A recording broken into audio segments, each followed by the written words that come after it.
Chicago.com.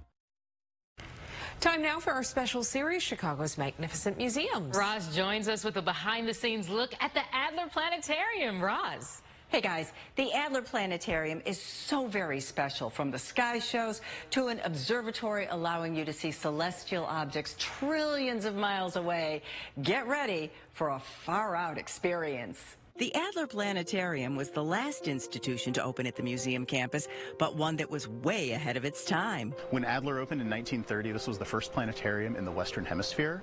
We had a room with a large mechanical machine, a fairly new bit of technology at the time, a planetarium projector that was able to project thousands of stars and the planets and really replicate the night sky. That technology really didn't change until about 25 years ago with the shift from analog to digital. In addition to just projecting the stars and the planets, anything that we can create, we can now project in full color, 360 degrees, entirely wrapping around the audience. These sky shows are so popular, the Adler now has 3 full-size sky theaters. The newest show celebrates the 50th anniversary of one of the best-selling albums of all time. About 2 years ago, Pink Floyd reached out to the International Planetarium Society and said, hey, we would like to actually make a show. And the work developed over the last couple of years and brought this 50th anniversary version of Dark Side of the Moon to life.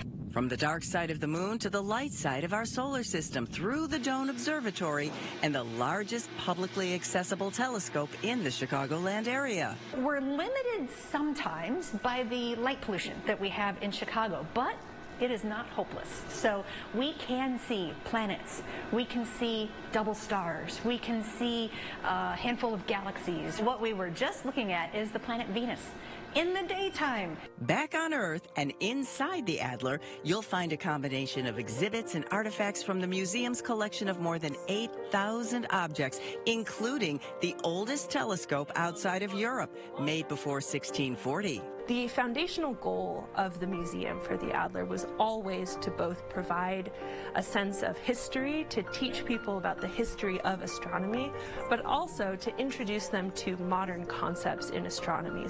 With that in mind, the Adler will bring out things that have never been on display before for a new exhibit coming in July. It promises to be out of this world. And that new exhibit will be called Stargazer's Hub and feature different tools for looking at the sky and how people relate to it. In fact, the Adler has the largest collection of sundials and time-finding instruments in North America that date back to the between the 15th and 20th centuries. It's amazing. How wonderful. Cool. It's going to be really great for people to check out this weekend. And speaking of people checking this out, Wednesdays, free for Illinois residents. I have a space enthusiast at home, so that is going to be on our list of things to do on Wednesday. Thank you, Roz. You're welcome. A new large-scale